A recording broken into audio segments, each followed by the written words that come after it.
దేవునికి స్తోత్రం. మీ అందరికీ వందనాలు తెలియచేస్తూ ఉన్నాను. హల్లెలూయా, హల్లెలూయా, హల్లెలూయా. గట్టిగా చెప్పండి మీరు, హల్లెలూయా. సరే, చిన్న ప్రార్థన చేసుకుందాం. దానికంటే ముందు మరి దైవజనులకు, అమ్మగారికి, అయ్యగారికి శుభాభివందనాలు తెలియచేస్తున్నాను వారి వివాహ సెరమనీని బట్టి, అలాగే చర్చి యానివర్సరీని బట్టి. దేవునికి మహిమ కలుగును గాక. ఆయన కృప ఆ మందిరము మీద నిలుచును గాక. ఆమేన్. ఇక ఈ రోజున సెమీ క్రిస్టమస్కు సంబంధించి క్రిస్టమస్ కొన్ని మాటలను ధ్యానించుకుందాం. సరేనా? చిన్న ప్రార్థన చేసుకుందాం. మహోన్నతుడా, సర్వశక్తిమంతుడా, యేసు నాయనా, నీ బంగారు పాదాలకు స్తోత్రాలు. అయ్యా, అల్పుణ్ణి, అయోగ్యుణ్ణి, ఎన్నిక లేని వాడిని నన్ను నీ సిలువ చాటును మరుగు చేసుకుని నీ వాక్యమును మాకు అందించండి. వినగలిగిన చెవులు, గ్రహించగలిగిన హృదయాన్ని మాకు తెలియచేసి మా హృదయాలు తెరవండి. నీవే ఘనత, మహిమ, ప్రభావాలు పొందుకుని వాక్యము వ్యర్థము పోనివ్వకుండా మా హృదయాలలో నాటబడు కృపను అనుగ్రహిస్తున్నందుకే స్తుతులు చెల్లిస్తూ ఈ ప్రార్థన మా ప్రభు అయిన యేసు క్రీస్తు వారి ప్రశస్తమైన ఘనమైన నామమును బట్టి అతి వినయముగా కృతజ్ఞతాస్తుతులతో సమర్పిస్తూ ఉన్నాను పరమ తండ్రి. ఆమేన్. సంతోషంగా దేవునికి స్తోత్ర. మరొకసారి బిగ్గరగా హల్లెలూయా. ప్రియమైన దైవజనమ, ఒకసారి చూడండి. ఇందాక చదివిన వాక్యంలో ఎన్నో లోతైన సత్యాలు దాచబడి ఉన్నాయి. ఇక్కడ మీరు జాగ్రత్తగా గమనించినట్లయితే లూకా 2వ అధ్యాయము 1 నుంచి 5 వచనాలు అంతవరకు ఒక్కసారి చదువు తల్లి. ఆ దినములలో సర్వలోకమునకు ప్రజాసంఖ్య రాయాలి అని కైసరు ఔగుస్తు వలన, అగస్టస్ అనబడే రాజు వలన ఆజ్ఞాయను. కురేనియా సిరియా దేశమునకు అధిపతి అయి ఉన్నప్పుడు జరిగిన మొదటి ప్రజా సంఖ్య అని రాయబడి ఉంది. అందరూ అదొకటి గుర్తు పెట్టుకోండి. ఇవి యేసు క్రీస్తు పుట్టుక ఒక వేదిక లోకానికి. ఆయన ఏది కూడా ఉచితముగా ఈ లోకానికి రాలేదు. ఆయన పుట్టుకను కూడా ఒక వేదికను లోకానికి చేశాడు. ఇది విషయం తెలియక చాలామంది ఏం చేస్తారంటే, ఇప్పుడు ఈ క్రిస్టమస్ దినాలలో యేసుక్రీస్తు బొమ్మని మీరు చూస్తూ ఉంటారు. బాలయేసు అని ఒడిలో మరియమ్మని పెట్టుకుని బాలయేసు, బుడ్డి యేసు, చిట్టి యేసు, ఇలా ఒక తల్లి ఆ పశువుల పాకలో లేక పశువుల తొట్టిలో ఆ యొక్క శిశువుని ఆడిస్తూ ఉన్నట్లుగా మనమంతా చూస్తూనే ఉంటాం కదా. అసలు యేసుక్రీస్తు లోకానికి పుట్టినప్పుడే ఆయన ఈ లోకానికి ఆయన గురించిన సమాచారము ఒక మాట పుట్టుకనందే ఏర్పాటు చేసి మనము గ్రహించాలని ఆయన ఏర్పాటు చేసుకున్నాడు. దేవునికి స్తోత్రం. మరొకసారి అందరూ బిగ్గరగా హల్లెలూయా. అందులో 7 సత్యాలను, మర్మాలను, నిగూఢమైన మాటలను దాచి ఉంచాడు. 1 కాదు, 2 కాదు, 7 సత్యాలను దాచి ఉంచాడు. ఇందులో ఈరోజు సమయాన్ని బట్టి ఒక సత్యం ఈ దినము జ్ఞాపకం చేసుకుందాం. సరేనా? సరే అన్న వాళ్ళు దేవునికి స్తోత్రం. చూడండి, ఇప్పుడు 1 నుంచి 5 వచనాలు ఒక్కసారి ధ్యానించుదాం. అమ్మ మైక్. ఆ దినములలో సర్వలోకమునకు ప్రజాసంఖ్య రాయాలని కైసరు ఔగుస్తు వలన ఆజ్ఞ ఆయను. ఇది కురేనియా సిరియా దేశమునకు అధిపతి అయి ఉన్నప్పుడు జరిగిన మొదటి ప్రజాసంఖ్య అన్నాడు. ఎన్నో సంఖ్య అంటది? ఇదొకటి మనస్సులో పెట్టుకోండి. ఇప్పుడు 4-5 వచనాలు ఒక్కసారి చదవండి. యోసేపు దావీదు వంశములోను గోత్రములోను పుట్టినవాడు అని రాయబడి ఉంది. గనుక తనకు భారీగా ప్రదానము చేయబడి గర్భవతి అయి ఉండిన మరియతో కూడా ఆ సంఖ్యలో రాయబట్టుకు గలిలీలోని నజరేతు నుండి యూదయలోని బెత్లెహేం అనబడిన దావీదు ఊరికి వెళ్ళెను. అది చూడండి, నజరేతులో వారు నివాసం ఉండేవాళ్ళంట. నజరేతు నుండి ఇదిగో దావీదు పురము అంటే దావీదు నివసించిన ఊరు ఒకటి ఉంది, దానికి దావీదు పురము అని పేరు. ఆ ఊరికి వెళ్ళాడట. నజరేతు నుండి బెత్లెహేమునకు వెళ్ళాడు. బెత్లెహేమే ఈ యొక్క దావీదు పుట్టిన ఊరు. ఈ విషయాలు నువ్వు మొదట గమనించాల్సింది ఏంటంటే, దావీదు పురమునకు ఆయన వెళ్ళాడు అన్నాడు కదా. ఇంకొక మాట ఏమన్నాడు, ఈ యొక్క యోసేపట ఈ దావీదు వంశములోను గోత్రములోనూ పుట్టాడట. అదేమిటి అని మీకు డౌట్ ఉంది కదా. ఇప్పుడు నేను చదవటంతో మీకు చదవటం కష్టం గనక మీ ముందు రిఫరెన్స్తో ఉంచుతాను. ఈ దావీదు మహారాజుకి ఎందరో కుమారులు ఉన్నారు. ఇక్కడ మీకు సందేహం ఏమి రావాలంటే, ఇందాక బిడ్డ చదివింది, సత్రములో ఆయనకు స్థలము లేనందువల్ల ఆయనను పశువుల తొట్టిలో పరుండబెట్టబడ్డాడట. ఇప్పుడు నేను మిమ్మల్ని ఒక ప్రశ్న వేస్తాను. యేసుక్రీస్తు జన్మస్థలము పశువుల పాకన, పశువుల తొట్టె, లేదంటే ఈ రెండు కాదా? పశువుల పాక అన్న వాళ్ళు చేతులెత్తండి. ఎవరు లేరా? Very good. పశువుల తొట్టి అన్నది చేతులెత్తండి. Very good. అసలు ఎక్కడైనా పుట్టాడా? ఎక్కడ పుట్టాడు? ఆ వెనకోళ్ళని యేసయ్య ఎక్కడ పుట్టాడు? మీకు ఒక ఆలోచన ఉండాలిగా. మనిషి ఎక్కడో ఒక చోట, ఇప్పుడు నేను అనుకోండి ఒక గవర్నమెంట్ హాస్పిటల్లో పుట్టుండొచ్చు, కొందరు మంత్రసాని వచ్చి ఇంటి దగ్గరే చేయి, మొత్తానికి ఆడో చోట పుట్టి ఉంటాడు కదా. ఇప్పుడు పాకలో పుట్టాడని కొంతమంది, లేదు తొట్టిలో పుట్టాడని కొంతమంది. మీరు పోతా ఉంటే ఇదిగో ఇలాంటి ఫోటోలు చాలా వేస్తారు. ఇది కాదు, ఆ ఫోటో అయ్యగారు పెట్టలేదు కనుక దేవునికి మహిమ కలుగును గాక. ఒక పాక వేసి, గుడిసె వంటి పాక, ఆ పాకాలో యేసయ్యని తొట్లో పెట్టి, ఆ తొట్లో యేసయ్యని చూపిస్తూ, ఆయన కలిగి జ్ఞానులు ముగ్గురిని చూపించి ఎన్నో ఫోటోలు ఈ రోజున కనపడుతున్నాయి. మానవ లోక జ్ఞానముతోటి యేసుక్రీస్తుని వెతికినంత కాలము ఆయన పాకాలో తొట్లోనే కనపడుతుంటాడు. నీవు ఆత్మ సంబంధంగా వెతికినప్పుడు అప్పుడు యేసయ్య ఎక్కడ పుడుతూ ఉన్నాడో, ఎక్కడ పుట్టాలో దేవుడు మనకు బయలుపరుస్తాడు. మానవ ఆలోచన కాదు. యేసుక్రీస్తు పుట్టుక 7 సత్యముల ప్రణాళిక. దేవుడు ఒక వేదికను తన పుట్టినరోజునే చేశాడు. ఇక్కడ మీరు జాగ్రత్తగా గమనించినట్లయితే, సత్రములో ఆయనకు స్థలము లేదు అని అన్నాడు కదా. ఈ సత్రము ఎవరిది?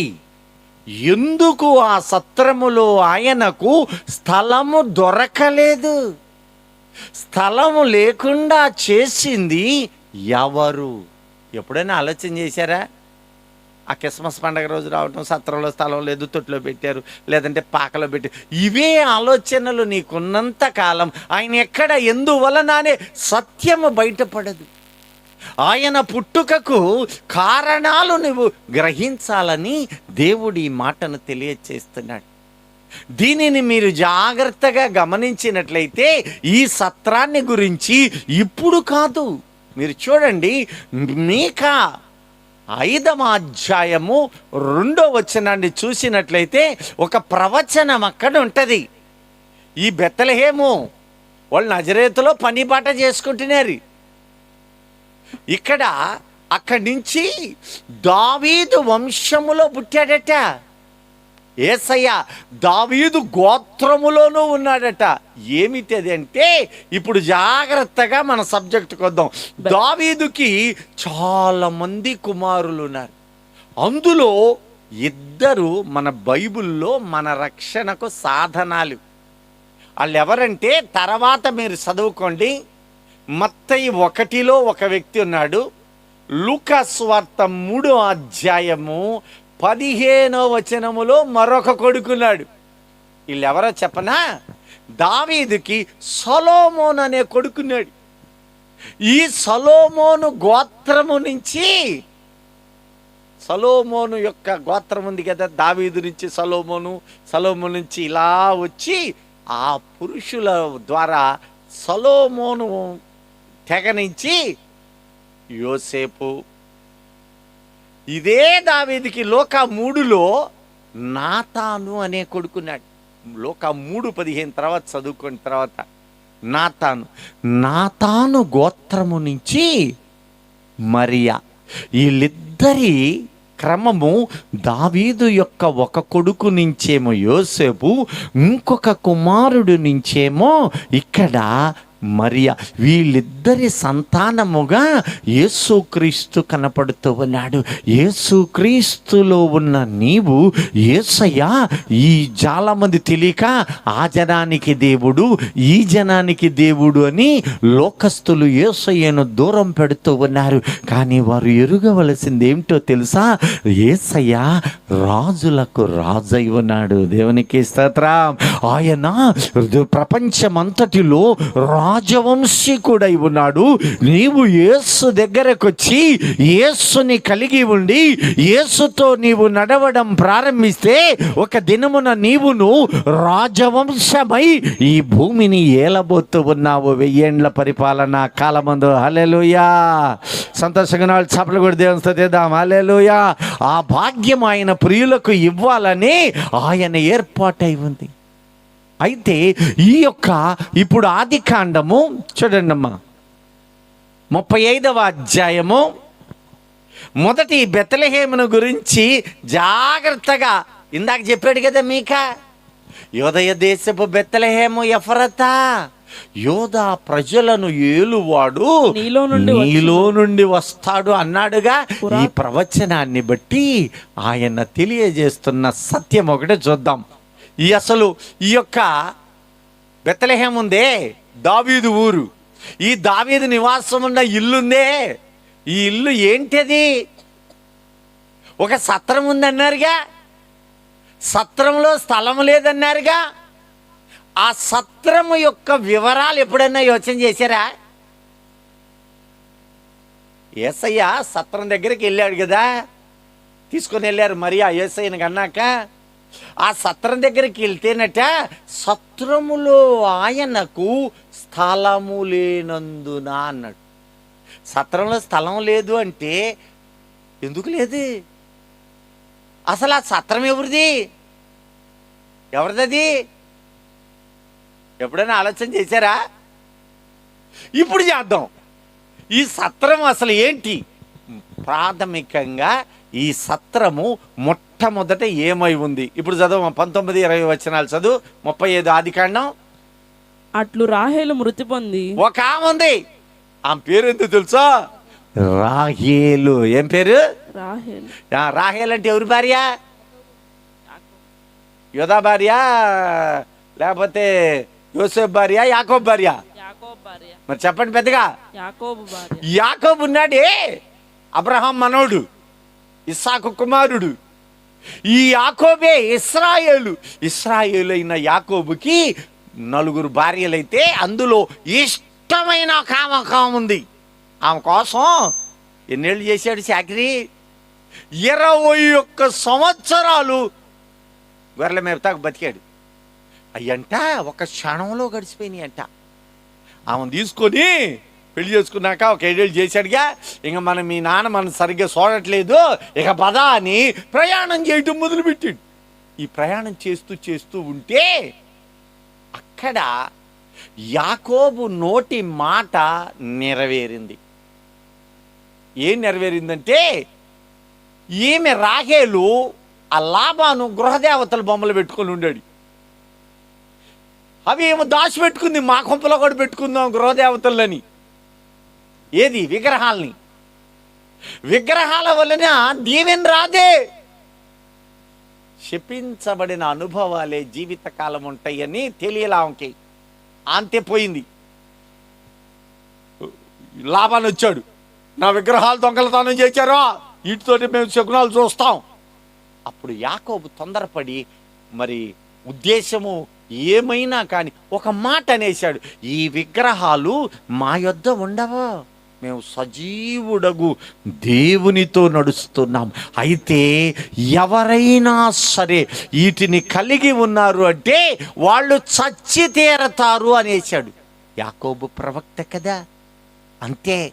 ఆ తరువాత అలాగునే ఈ ఎఫ్రతా అనబడే కుగ్రామం, ఇప్పుడు అమరవరం అంటారే, నందిగామకు అమరవరం ఎట్నో చిన్న గ్రామం, పల్లె, దాన్ని ఎఫ్రతా అంటారు.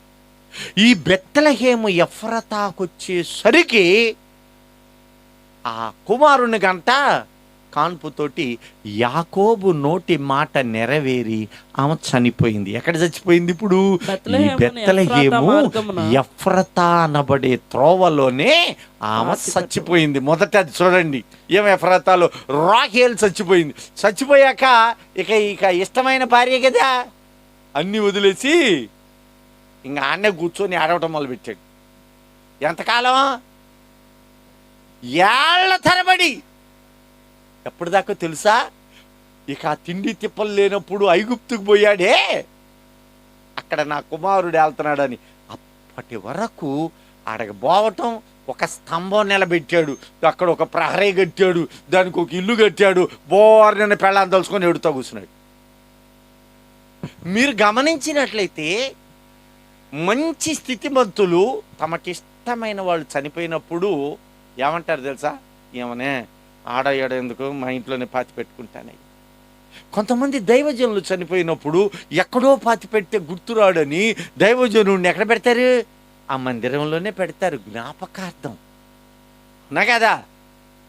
ఇప్పుడు చదువు తల్లి, అదేందో చూద్దాం, మొట్టమొదటి అదేంటో చూద్దాం.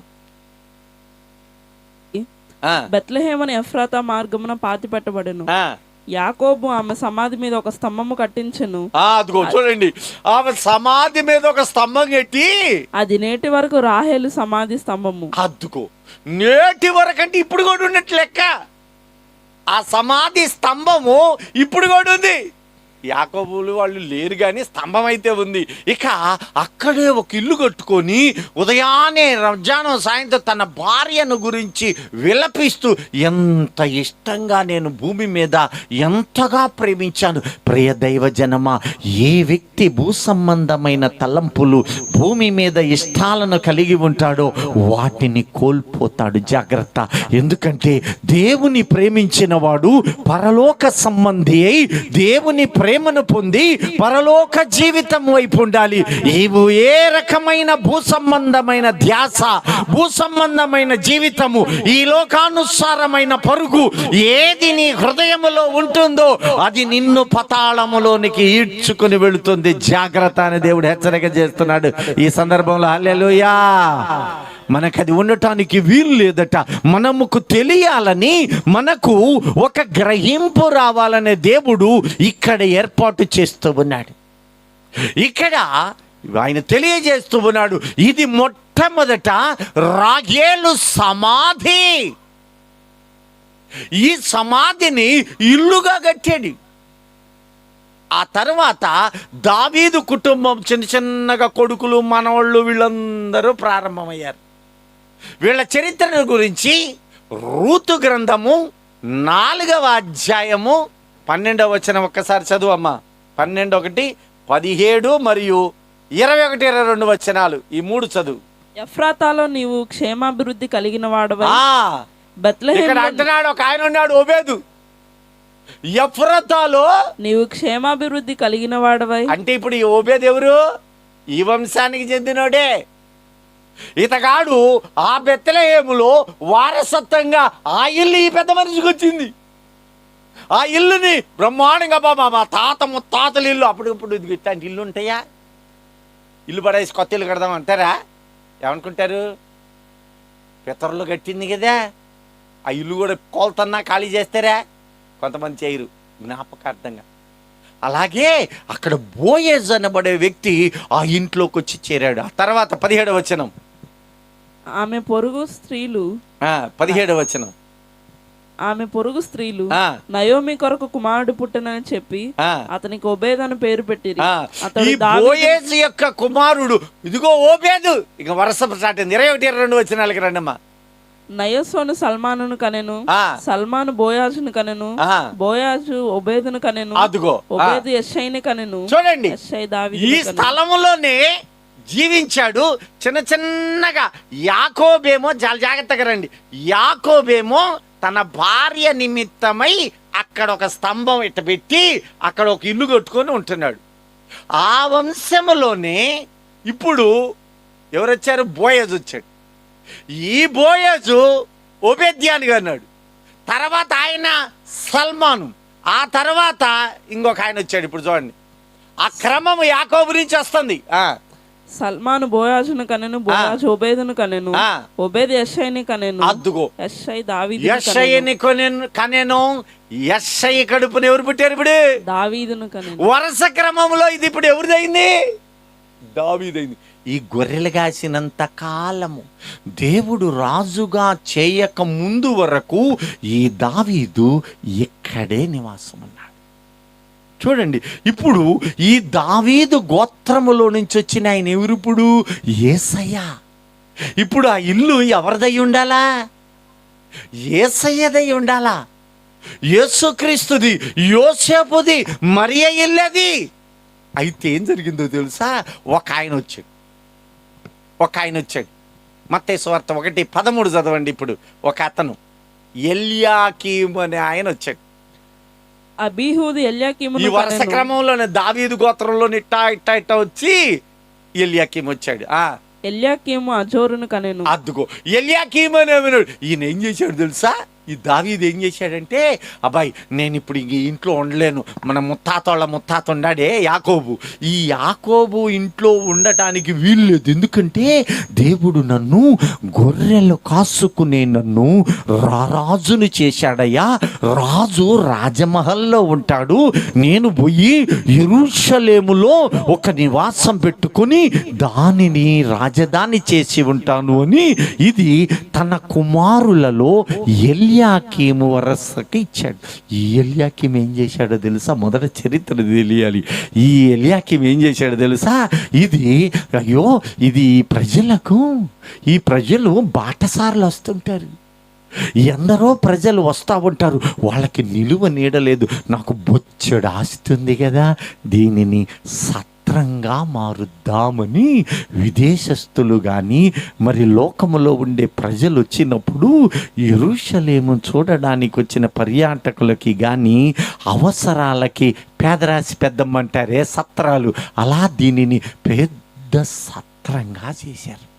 ఇది చరిత్ర. అంటే ఇది లెక్కకు ఇది ఈ యొక్క రాయేలు సమాధి స్తంభము, శ్మశానము. దానిని ఒక ఇల్లు చేస్తే ఆ ఇంట్లోనే బోయజు, ఒబేద్యా, దావీదు తండ్రి వాళ్ళ కుటుంబం అంతా వరసనొచ్చి చివరికి మరియా యోసేపులకు కుమారుడిగా ఉన్న యేసయ్య పాలొచ్చింది. ఇది ఇప్పుడు ఆయనదే కదా ఇది ఇల్లు. కాస్త ఏం చేశారు? ఇప్పుడు అనేకులకు నిలయము, నివాసంగా సత్రం చేశారు. ఇప్పుడు వీళ్ళు ఏం చేశారంటే, ఈ సత్రం ఎవరిది? మన పూర్వీకులదే, మనదే. కాబట్టి మన సత్రములో మనకి స్థలం ఉంటుంది అని వెళ్ళారు. ఇది బెత్లెహేమును గురించి దనగా దావీదు పురము యొక్క చరిత్ర. అయితే ప్రియమైన దైవజనమా, ఇక్కడ ఏం జరిగిందంటే, అక్కడకు వెళ్ళిన తర్వాత జనసంఖ్య లెక్కించడం ప్రారంభించి ఈ కైసర్ అగస్టస్ ఏం చేశాడంటే అందరినీ పిలిచి మొట్టమొదట ప్రజాసంఖ్య లెక్కించమన్నాడు. అనగానే ఇక జనంతో కిటకిటలాడిపోయారు. వీళ్ళ సత్రము, వీళ్ళ ఇంట్లో వీళ్ళకి స్థలము లేకుండా పోయింది. ఇప్పుడు ఈ స్థలము లేకుండా చేసింది ఎవరు? దేవుడు చేశాడా? ఆ కైసరు చేశాడా? ఈ జనం చేశారా? చెప్పండి. నేను పెద్ద ప్రశ్నే ఇలా. నువ్వు చెప్పినాయనా? జనం చేశారు, చక్కగా చెప్పాడు. ఇంకా జనం చేశారని ఒకరన్నా, జనం చేశారని వాళ్ళు చేతులు ఎత్తండి. ఇద్దరేనా? సరే, మరి కైసర్ ఆజ్ఞ ఇయ్య కాబట్టే కదా ఈ జనం వచ్చి ఈ సత్రం అనుకునే వాళ్ళు యేసయ్య ఇల్లు అని తెలియలా. ఇప్పుడు మా తాత ఆస్తి మా నాన్నకు వచ్చుద్ది, మా నాన్న ఆస్తి ఎవరికి వస్తుంది? నాకే రావాలా? అలాగే దావీదు కుమారుడు యేసయ్య, ఇప్పుడు ఆ ఇల్లు ఎవరికి రావాలా? కానీ అక్కడ సత్రంలో స్థలం లేదు. కారణం ఏమిటి? ఆ సత్రంలో స్థలం లేకుండా ఎందుకు జరిగింది? ఇప్పుడు ఆ బాబు స్పష్టంగా చెప్పేశాడు ఒక మాట. జనమంతా కిటకిటలాడేసరికి స్థలం లేదు. మరి కిటకిటలాడటానికి కారణం కైసరేగా. ఇప్పుడు స్థలం లేకుండా పోయి సత్రంలో స్థలం లేకుండా చేసింది ఎవరు చెప్పాలి? దేవుడే చేశాడా? పోనీ దేవుడు తనకి తానుగా ఈ పని చేసుకున్నాడని వాళ్ళు చేతులెత్తండి. నేను ఇందాక ఒక ప్రశ్న వేసా, ఏమన్నా తెలుసా? తెలిసే తెలిపని చెప్పండి. ఆయన సత్రములోనే కన్నది అన్నవాళ్ళు చేతులు ఎత్తమన్నా, మీరు ఎవరు ఎత్తలా. రెండవది, ఆయన పశువుల తొట్టిలోనే పుట్టాడు అన్నవాళ్ళు ఎత్తమన్నా, ఎవరు ఎత్తలా. పోనీ ఎక్కడ పుట్టాడు అని అడిగితే ఎవరు చెప్పట్లా. ఎందుకంటే ఈ మాట రెండోసారి కూడా నొక్కి చెబుతుంది. యేసయ్య ఎక్కడ పుట్టింది నరమాతృనికి తెలియదు, తెలియడానికి వీలు లేదు. ఎందుకంటే ఇక్కడ దేవునికి తెలుసు ఒక చోట పుట్టాడు అనగానే ఇంకా ఆ స్థలాన్ని పూజలు, పురస్కారాలు, దండాలు, దస్కీలు, బుస్కీలు, పూలు, అగరబత్తులు, లోక సంప్రదాయాలన్నీ పెట్టి ఇప్పటికే చూపిస్తున్నారు. బెత్లెహేంలో ఈడ పుట్టాడు యేసయ్య అని ఒక ఆమె పెద్ద టెంపుల్ కట్టేశారు, ఆడకు పుట్టాడు అని. కానీ ఎక్కడా యేసయ్య పుట్టిన ఆనవాళ్ళు లేదు. అక్కడ 2వ అధ్యాయం 7వ వచనంలో విస్పష్టంగా తెలియజేశాడు. ఏం చేశాడు తెలుసా? ఆమె ప్రసవ దినములు సమీపించినందువల్ల. ఇక్కడి నుంచి చాలా జాగ్రత్తగా గమనించండి. సంతోషంగా దేవునికి స్తోత్రం. హల్లెలూయా. బిగ్గరగా చెప్పండి హల్లెలూయా. చాలా జాగ్రత్తగా గమనించండి. కొద్ది సమయంలో నేను ముగిస్తాను. 7 సత్యాలలో ఒకటి, యేసయ్య తాను ఎక్కడ పుట్టిందో నరమాతృనికి తెలియనివ్వలేదు. కారణం, ఆయనకు పరలోకమందున్న దేవుని దూతలకును మరియు కనిన మరియా యోసేపులకు తప్ప ఎవరికి తెలియనివ్వకుండా ఆయనే దాచిపెట్టాడు. అక్కడ లేఖనాన్ని జాగ్రత్తగా చూస్తే ఆమె ప్రసవ దినములు సమీపించినందువల్ల తన తొలిచూలు కుమారుని మొదటి మాట తొలిచూలు కుమారుణ్ణి కనేసిందంట. పొత్తిగుడ్డలతో చుట్టి, ఆ తర్వాత పొత్తిగుడ్డలతో చుట్టేసిందంట. సత్రంలో వారికి స్థలము లేదు. అది అంటే కన్నది, పొత్తిగుడ్డలతో చుట్టేసింది. చుట్టాక ఆ సత్రం మాదే కదా, మన పితరులదే కదా, అందులో ఏ మూలనైనా స్థలం ఉంటుందేమోనని వెళితే ఆమెకు స్థలము లేకుండా పోయింది. నేనంటాను, నాకు డౌటు, కన్నది మామూలు వ్యక్తిని కాదు కదా, లోకరక్షకుణ్ణి. ఆయన ఎట్టి ఇసిరి కొట్టినా చచ్చిపోతాడంటారా? లేదు, అక్కడ కనేటప్పుడు ప్రసవ వేదన ఏం పడతా ఉంటే అటు ఇటు తిరుగుతుంటాడు పెద్ద మనిషి, పెనిమిటి కదా. ఏమయ్యా నేను కన్నా నువ్వు పట్టుకో అంటే లోకరక్షకుడు సృష్టికర్తను పట్టుకున్నానని ఆనందంతో తెల్లారిపోద్ది కదా. లేదు, ఆ పనుకున్నామా కన్నామా అట్ట ఒరిగి ఆ బిడ్డని ఆడ పక్కన పండుకోబెడితే ఏం కొంపనికి పోయేదా? గుండెల మీద ఎత్తుకుంటే మాత్రం చచ్చిపోతాడా? ఆయన వచ్చిన పని చేసే పోవాలి. కానీ ఆయన్ని పనిగట్టుకొని సత్రం దగ్గరగా తీసుకెళితే ఆ సత్రంలో స్థలము లేకుండా ఎవరు చేశారు అంటే, అయ్యా కైసరి పని చేశాడని కొందరు, జనమే కిటకిటలాడినందువల్ల అని నీవు అనుకుంటున్నావు. కానీ ఆయన అంటున్న మాట తర్వాత చదువుకోండి. 2వ దినవృత్తాంతాలు 6వ అధ్యాయములో బహు స్పష్టముగా అంటున్నాడు, అయ్యా నిన్ను ఆకాశాలు పట్టజాలవు కదయ్యా.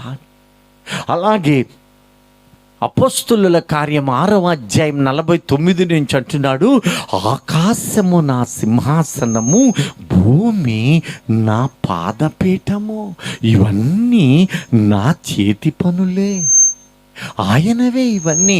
అలాంటప్పుడు ఆయనకు స్థలం లేకుండా చేసే అధికారము, శక్తి నరుడుకుంటదా? ఉండదు. మరి అలాంటప్పుడు సత్రములో స్థలము లేకుండా ఉంటే, అక్కడెక్కడో ఒక పశువుల పాకుంటే ఆ పాకలోనికి తీసుకుని వెళ్ళి, అక్కడ పాకలో పశువుల తొట్టి ఒకటి ఉంటే ఆ తొట్టిలో యేసయ్య పడుకోబెట్టబడ్డాడు. ఎందుకు? స్థలము ఆయనది, అక్కడ దొరకలేదు. ఆకాశము ఆయనది, భూమి ఆయన పాదపీఠము, అయినా ఆయన తనకి తానుగానే స్థలము లేకుండా చేసుకున్నాడు. ఆయన లేక ఆయన తండ్రి దేవాది దేవుడే కావాలనే యేసయ్యకు స్థలము ఇవ్వలేదు. కారణం, ఆ పశువుల పాకలోని ఆయన విడిది. చాలామందికి తెలియక ఇంకెవరైనా యేసు క్రీస్తు పశువుల పాకలో పుట్టాడు, లేదు తొట్లో పుట్టాడు అని ఎవరైనా పొరపాటునంటే వారిని ప్రక్కగా పిలిచి, యేసయ్య ఇక్కడ పుట్టలేదు, అది ఆయన మర్మముగా దాచిన వాడై ఉన్నాడు. ఎందుకు ఈ పశువుల పాకను, పశువుల తొట్టిని వేదికను చేశాడు? ఎప్పుడైనా ఆలోచన చేశారా? ఆలోచన చేయండి. ప్రియ దైవ జనమా, సంతోషంగా నాళ్ళు చప్పట్లు కొట్టి బిగ్గరగా దేవునికి స్తోత్రం చెల్లిద్దాం. మీకు సంతోషంగా లేదా? తెలుసుకుందామని గట్టిగా కొట్టండి. హల్లెలూయా. ఎందుకు ఆయన ఆ పని ఆయనే చేశాడు? ఎందుకు చేశాడో తెలుసా? ఇప్పుడు ఇది పల్లెటూరు, మీ అందరికీ సత్యం తెలుసు. ఏంటో తెలుసా? ఇప్పుడు ప్రతి ఇంట్లో పశువులు మీ ఇళ్లలో ఉన్నాయిగా. పశువులు మా ఇంట్లోనో పక్కన ఉన్నాయి అన్నోళ్ళు చేతులు ఎత్తండి. కదా, అందరిలో ఉన్నాయి. ఈ పశువుల తొట్టిలో పశువులకు మేత వేస్తారు. పశువుల తొట్టిలో పశువులకు దాణా లేక కుడితి వీటిని అందులో వేస్తారు. నేను ఇంతకు ముందే మీకు చెప్పాను, యేసయ్య తన పుట్టుకను సందేశముగా లోకానికి, ఆయన పుట్టుక లోకము ఆయన పుట్టుకను గురించి ధ్యానించాలి, అందులో ఉన్న సత్యాన్ని తెలుసుకుని ఇంత గొప్ప దేవుడు మా కోసం ఈ రీతికి వచ్చాడని గ్రహించాలనేది ఆయన పుట్టుకను కూడా వేదికను చేశాడు. పుట్టుక ద్వారా పుట్టిన బిడ్డ మాటలాడలేడు కదా. ఆయన ఈ పుట్టినప్పుడు ఆ పశువుల తొట్టిని క్రియల రూపంలో మనకు చూపిస్తూ ఆయన ఈ సందేశం ఇచ్చాడు. ప్రియ దైవ జనమా, పశువుల తొట్టిలో పశువులకు మేత ఉంటుంది, పశువులకు ఆహారం ఉంటుంది, కొడితి ఉంటుంది. ఇవేం చేస్తాయి ఈ పశువులు? జాగ్రత్తగా చూస్తే ఈ మేతను, తౌడును కానీ, గడ్డిని కానీ, కొడితిని కానీ ఆహారముగా అవి నీవు పగలపోయి చూడు, నీవు వాటిని కట్టేసి ఆ తొట్టిలో గనక నీవు ఏర్పాటు చేసినప్పుడు నేను చూస్తే అవి రేత్రింబవళ్ళు ఓపిక ఉన్నంత సమయము కూడా ఆ తొట్టిలో ఉన్న వాటిని తిని తిని తిని ఆహారమును నెమరవేస్తూ ఉంటాయి. అవునా కదా? మీరు ఎప్పుడు ఈ క్షణమైనా చూడండి, దానికి ఒక లైట్ వేసి ఉంచి నీవు గమనిస్తే ఆ పశువులు ఆ తొట్టిలో ఉన్న ఆహారాన్ని నిత్యము నెమరవేస్తూ ఉంటవి.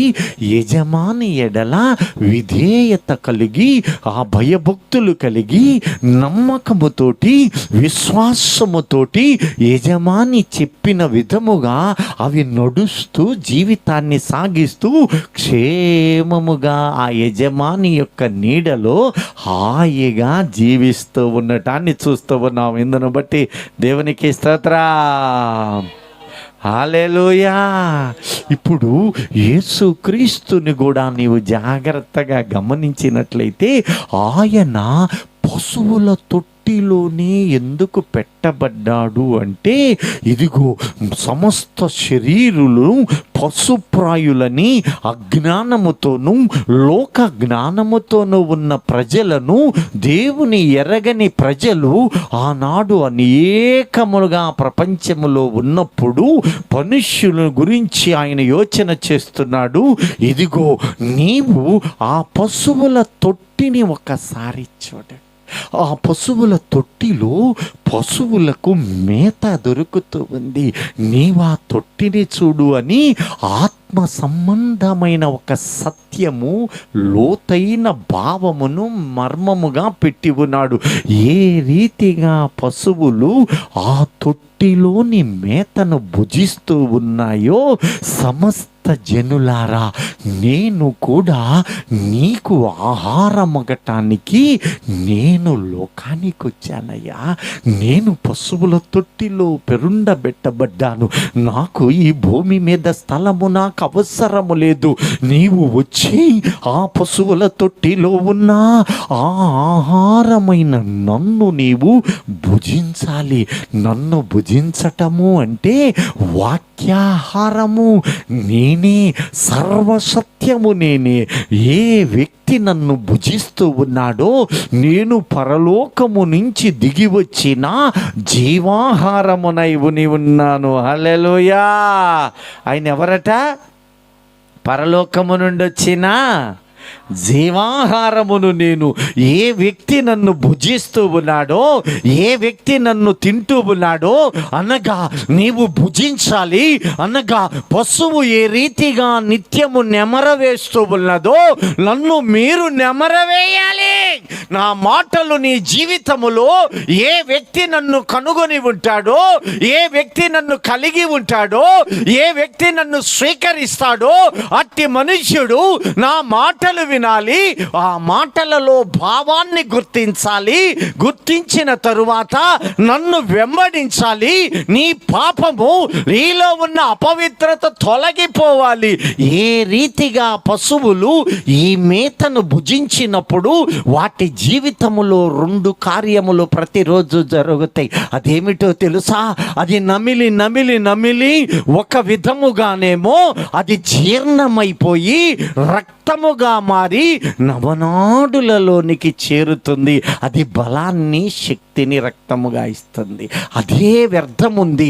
అది నమలగా మిగిలిపోయినటువంటిది వ్యర్థముగా బహిర్భూమికి పేడవలే బయటకు వస్తుంది.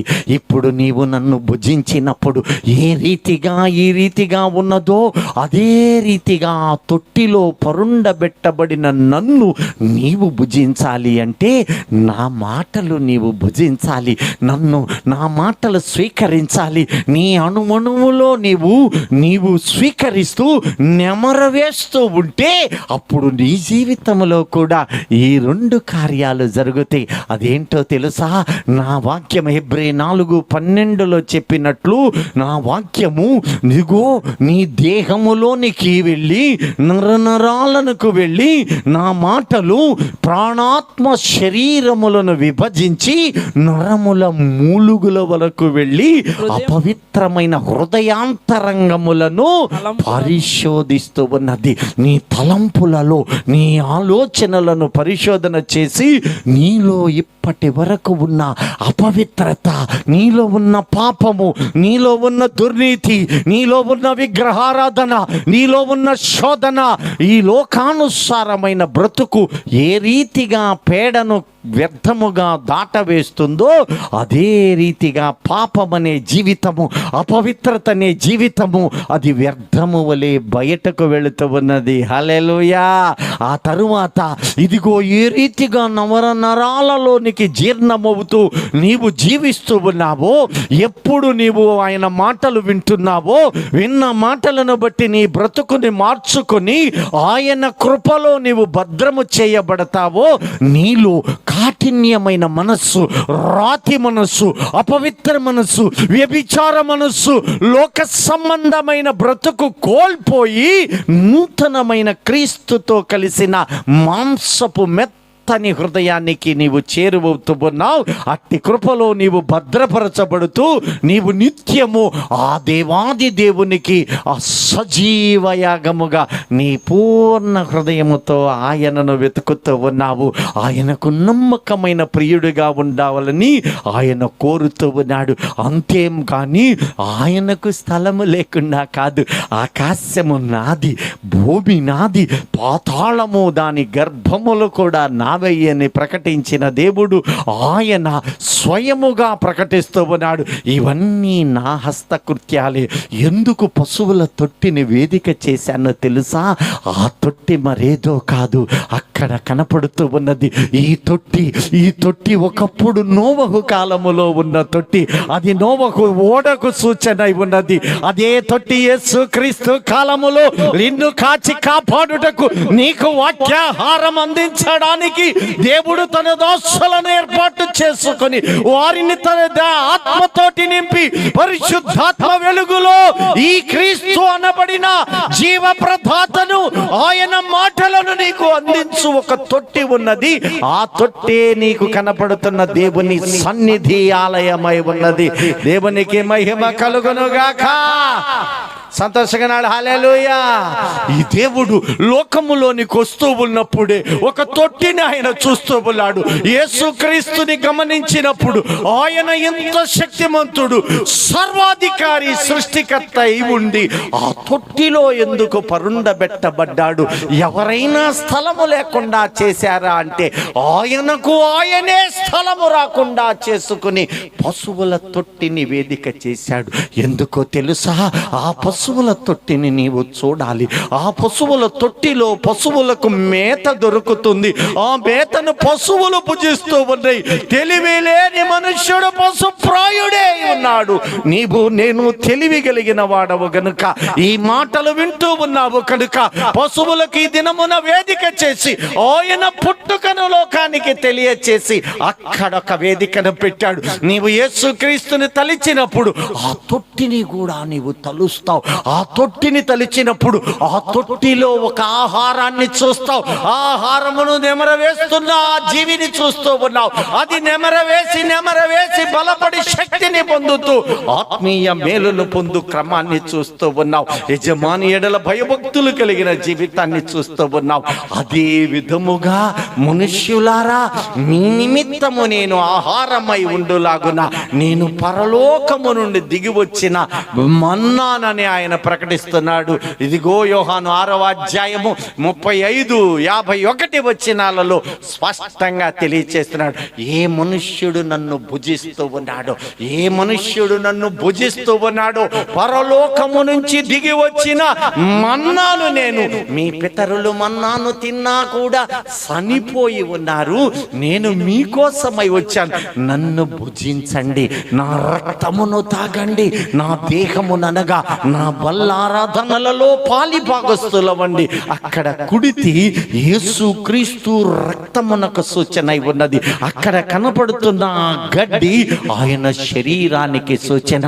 ఏ వ్యక్తి దానిని నెమరవేస్తున్నాడో, ఏ వ్యక్తి ఆ వాక్యం అనే ధారను కనుగొనుతూ ఉన్నాడో అట్టి వ్యక్తి జీవితాన్ని నెమ్మదిగా, క్షేమముగా, సంతోషముగా, ఆనందముగా భూమి మీద నింపుతూ ఉన్నాను. అంతేకాదు, అట్టి మనుష్యునికై జీవమును నేను అనుగ్రహిస్తూ ఉన్నాను. 1000 ఏళ్ల పరిపాలన, శాశ్వత జీవమును వారికి ఇవ్వబోవడానికి, ఈ నశించిన బ్రతుకులను తిరిగి రప్పించడానికి నా చేతులు చాస్తూ ఉన్నాను. రమ్మని పిలుస్తూ ఉన్నాను. ఈ భోజనముకై నేనే పానార్పణముగా నేను అర్పించుకున్నానని లోకమునకు తెలియచేయడానికి. ప్రియ దైవజనమా, ఒక్కసారి చూడండి. క్రీస్తు పుట్టిన దినమున్నది, క్రీస్తు శకము, క్రీస్తు యొక్క పూర్వముంది. కానీ ఈ సృష్టిలో ఏ వ్యక్తి అయినా దేవుడని పిలువబడితే అతని పుట్టినరోజు, అతను డెత్ ఉండదు. కారణం, వారు మనుష్యులు కల్పించిన వారు. కానీ ఇక్కడ కనిపిస్తూ ఉన్నాడు, నీకోసమని పరలోకమును విడిచి వచ్చిన వాడు, ప్రాణదానము చేసిన వాడు, ఉచితమైన రాజ్యమును గ్రహించిన వాడు. అందుకోసమని నేను, ఇదిగో ఒక స్తంభం ఉన్నది, అది రాహేలు మరణ స్తంభము. ఆ రాహేలు మరణ స్తంభమే యాకోబు ఏడ్చుతూ అక్కడ జీవించాడు. ఆ దానికి పూర్వమే అబ్రహాము శారాను పాతిపెట్టిన స్థలము, ఇస్సాకు రిబ్కాను పాతిపెట్టిన స్థలము, యాకోబు యేషావులు పాతిపెట్టిన స్థలము, యోసేపు యొక్క కుమారుడు పాతిపెట్టిన స్థలము. అదే ఒకనాడు గొల్గతా స్థలము, మృతుల శ్మశాన స్థలం. ఎక్కడ ఆదాము పుట్టి చనిపోయాడో అక్కడ నుంచి అనేకులు నేటి వరకు చచ్చిపోతూనే ఉన్నారు. మరణము ఆగదు. అట్టి మరణములోనికి అక్కడే ఆయన కూడా పుట్టి అక్కడే మరణములోనికి వెళ్ళి మరణమును గెలిచిన వాడుగా ఉన్నాడు. దేవునికి స్తోత్రం. ఈ రోజున ఆయన పుట్టుకలో నీవు ఆయనతో నడిచి ఆయనను ఏ ఒక్కరు కలిగి ఉన్నా ఆయనతో నీ నివాసం ఉండినట్లయితే ఆయన ఒక ఇంటిని ఏర్పాటు చేశాడు. దానిని తొట్టిగా చూపిస్తూ ఉన్నాడు. ఆ తొట్టిలో ఉన్న జీవవాక్యము, ఆ తొట్టిలో ఉన్న యేసయ్యను నీవు స్వీకరించాలి. నిత్యము ఆయన మాటలు నీవు భుజించాలని ఈ రోజున ఆయన పుట్టుకను చూపిస్తున్నాడు. ఈ రోజున నీవు క్రిస్టమస్ జ్ఞాపకము చేస్తూ ఉన్నావు. ఆ తొట్టి నీకు కళ్ళ ముందు కనపడుతూ ఉంది. ఆ తొట్టిని నీవు చూస్తున్నావు. అందులో మేత ఉన్నది. ఆ మేత మరేదో కాదు, దేవుని వాక్యమై ఉన్నది. హల్లెలూయా. సంతోషంగా నాలుగు దగ్గరకు హల్లెలూయా. ఆ వాక్యము నీవు నెమరవేయడానికి ఎక్కడికి వెళ్ళాలి? ఈ సృష్టికర్త ఎక్కడున్నాడని నీవు వెతుకుతావేమో. అదుగో లోకములో తన దాసుల ద్వారా ఒక తొట్టిని ఏర్పాటు చేస్తూ ఉన్నాడు. ఆ తొట్టి మరేదో కాదట, దేవుని మందిరం.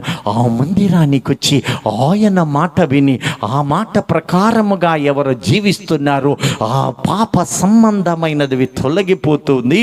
పరిశుద్ధ జనము అని పిలువబడుతూ ఉన్న ఆపదలు శ్రమలు ఎన్ని కలిగినా ఆయన నీకు నిత్య జీవం అనేది ఒక మాననంటున్న దేవుడు.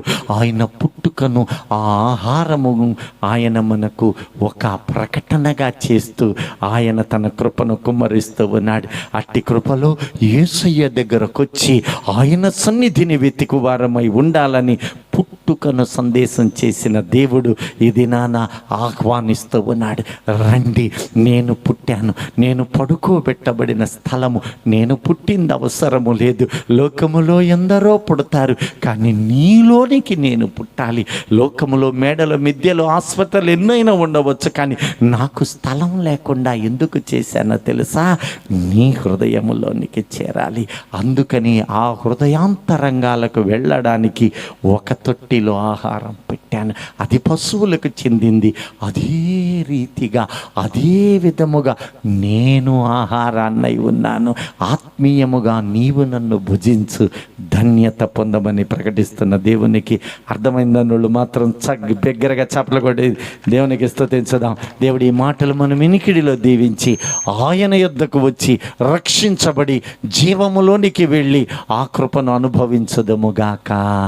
అందు నిమిత్తమై ఆయన లోకానికి వచ్చాడని ఎరిగిన మనము ఆ కృపను పొందుటకై సిద్ధపడి జీవిత కాలమంతా నెమరవేస్తూ వాక్యమును జీవించుదుముగాక. Amen, amen. అవకాశం ఇచ్చిన దైవజనులకు ప్రత్యేక వందనాలు తెలియజేస్తూ ఉన్నాను. ఓపికగా మీ అందరికి కూడా వందనాలు తెలియజేస్తున్నాను. అర్థమైందని వాళ్ళు మాత్రం గట్టిగా దేవునికి స్తోత్రం చెప్పండి. ఇక్కడ వాళ్ళకి అర్థమైంది, అక్కడ వాళ్ళకి కూడా అర్థమైందని వాళ్ళు గట్టిగా హల్లెలూయా. నిజంగానే అర్థమైందా? వెరీ గుడ్ అయ్యా, వందనాలు.